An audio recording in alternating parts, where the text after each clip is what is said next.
Hi, I'm Brenna Asplund, and I'm here to show you an overview of Sleeping Gods Sunken Labyrinth, a new solo game book set in the world of Sleeping Gods. In this game, you'll play through the backstory of Wayfinder the Mythian as he tries to escape from this shifting labyrinth that he's stuck in. And now I'll show you the mechanics. This is the prototype for Sleeping Gods Sunken Labyrinth.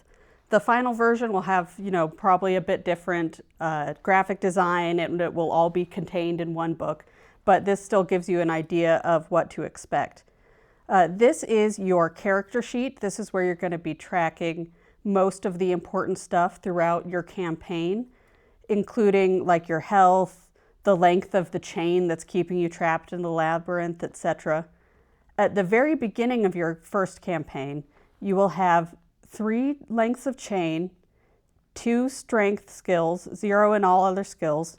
You start out with 5 maximum health and 5 current health, 0 maximum armor and 0 armor, and you start out weakened. Weakened is a status effect that gives you -1 to all skill checks in the storybook when you do go through those encounters. So now that we have our character sheet set up, we can start exploring. How you explore through the labyrinth is using a set of dominoes. So at the beginning of exploration, you draw 2 random dominoes, and then that's your hand. On this first action, you can play whichever domino kind of wherever. So I am going to put this domino out here, and then I get to draw a new one into my hand. And also, I have to put a chain link on that space to represent like dragging the chain along with me as I'm exploring. And you only have 3 of those to start out with. So next move here, I have a side with a 6 and a side with a 5. And here I have a domino that has a 5. So with this domino, I could place it anywhere against this 5 as like my next move here. So I'm going to put this 5 here, and that brings me 1 step further. And now draw 1 more domino. Okay, and so this is a 2 and a 1. That doesn't match either part of the 4 or 5, but I also have this domino that has 2 blank spaces.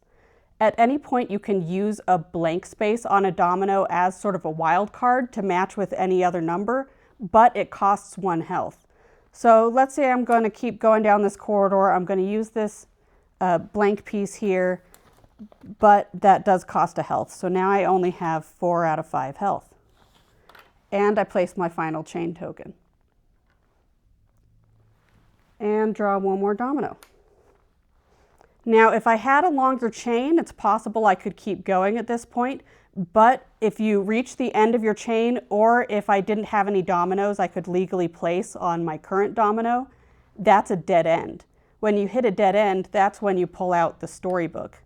To figure out what story to do, you would actually then look at this encounter table here. You can see there's 2 main areas in the encounter table. There's first steps and last push. So the first steps, if you're like no more than 6 dominoes away from where you started, then you roll on these first steps tables. If you're more than 6 dominoes away from your starting point, you would roll on the last push. So here we would roll on the first steps, and because our final domino here is a blank on both ends, normally you'd roll in the square that matches the furthest end of your current domino, but this is a blank, so we can roll on any. So let's just say I was rolling on space 3 here. So then you roll 1d6. That gave me a 2. So with the 2, I would then look up story 9. And here in the storybook, the mechanics are going to be more familiar to people who have played previous Sleeping Gods games. I actually haven't written Encounter 9 yet, so we're going to pretend I rolled a 1 there, and we're going to read Encounter 3. So Encounter 3 is, you catch the bloodshot eye of a fellow Mythian through the darkness. His matted fur and heavy breathing mirrors your own, but he is unchained. In one hand, he wields a heavy cleaver, a drop of blood dripping from the blade onto the cold stone beneath. At this point, we get a choice. So choice A, we could attempt to talk to him, which would be a cunning challenge of 7, or we could brace for a fight, which would be a strength of 5.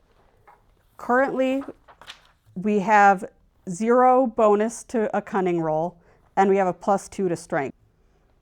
We still have the best chance on the strength roll, so we're still going to try to brace for a fight here. Now, to do a skill check, you first have to roll your dice, so that's 1d6 always. There, I got a 6. So that actually already gets above the 5, except I have that -1, but that's still 5, so that's still a success. Well, and plus the 2 strength. So even with the -1, I still got a total of 7. That's an easy success on that roll. So because I succeeded, I don't take the failure consequence, which in this case would have been to turn to a whole different story number. And instead I do the one on a success, which brings me to 3.4. So let's then turn to story 3.4. The Mythen's voice is full of pain. Where is the voice in the mist? Can you still hear it? What orders has it given you? You ready a defensive battle stance as he charges you, cleaver raised. I know you can still hear it! You've stolen it from me! Give it back! So because we succeeded at that check, we actually are starting out in this fight with a bonus. So we get to cover the +1 damage space on the enemy before beginning standard combat order. So here you can see the enemy array. And again, this combat system will be familiar to anyone who's played the Sleeping Gods games, but it's a little bit simplified in this version. So you have this crazed Mythen is the enemy.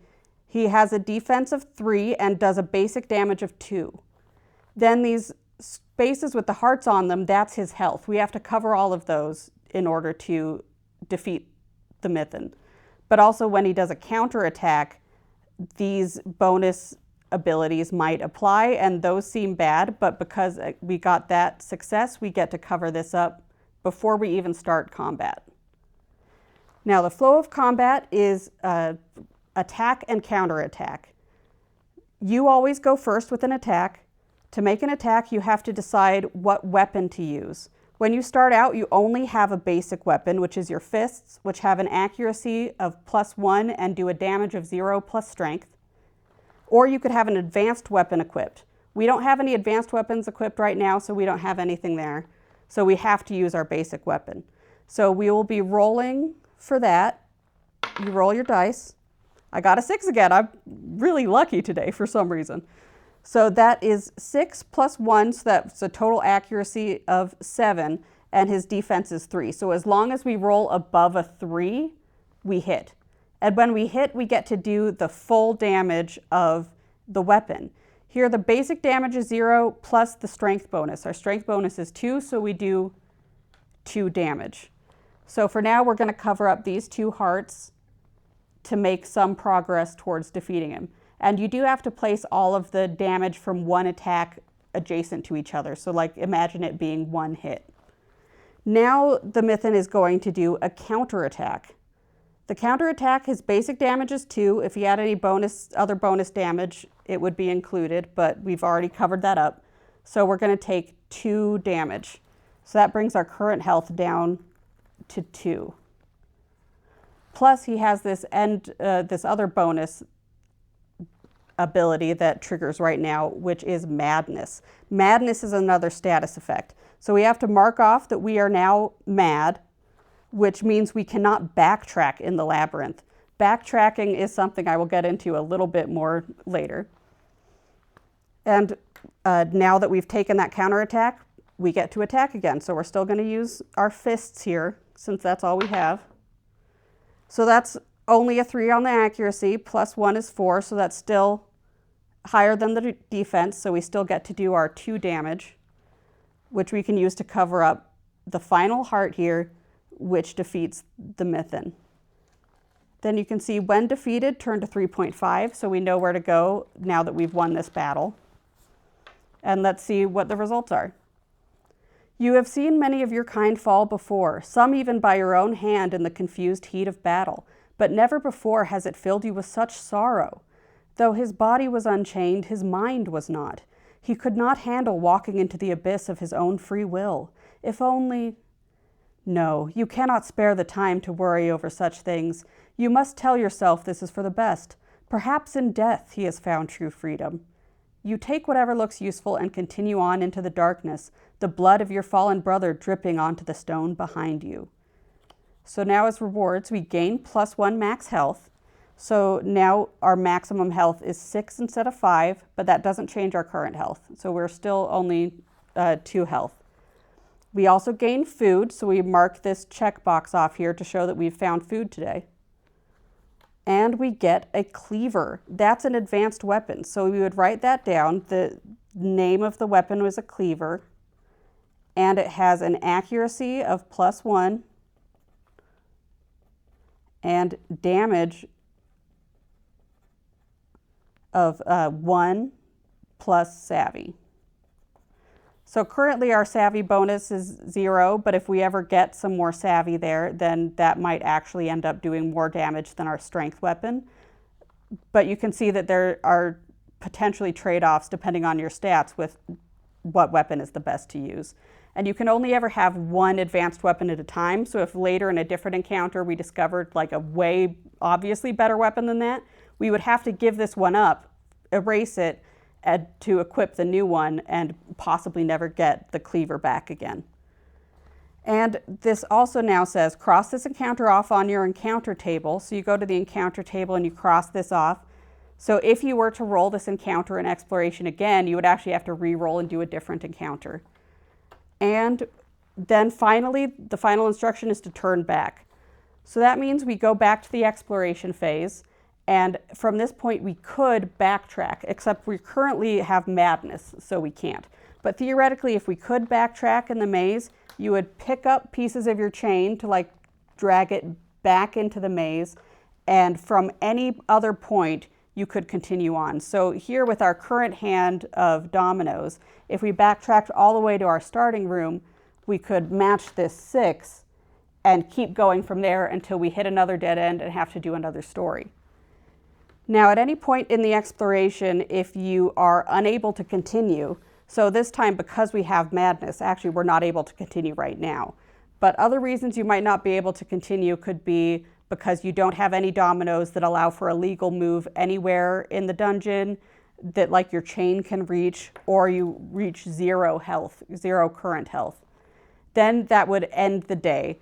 So at the end of the day, you discard everything. So the maze resets, the dominoes are discarded and they go back into the pool, and you reset your character for the night.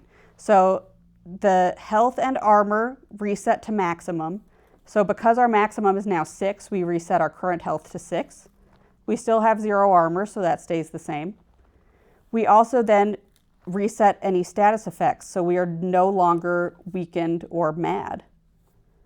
And because we have this food, we erase the food, so we eat our food that we have for the day, but we don't regain weakened for the next day. If you ever end a day without having any food, you gain weakened for the next day. Now, some things on here don't ever reset. If we had gained more skills, if we had found more chains to add, all those things, those would stay permanent and not reset. There also are these special abilities you can find in certain encounters that once you unlock them, they stay unlocked for the rest of the game, but you can only have one of these abilities active per day exploring.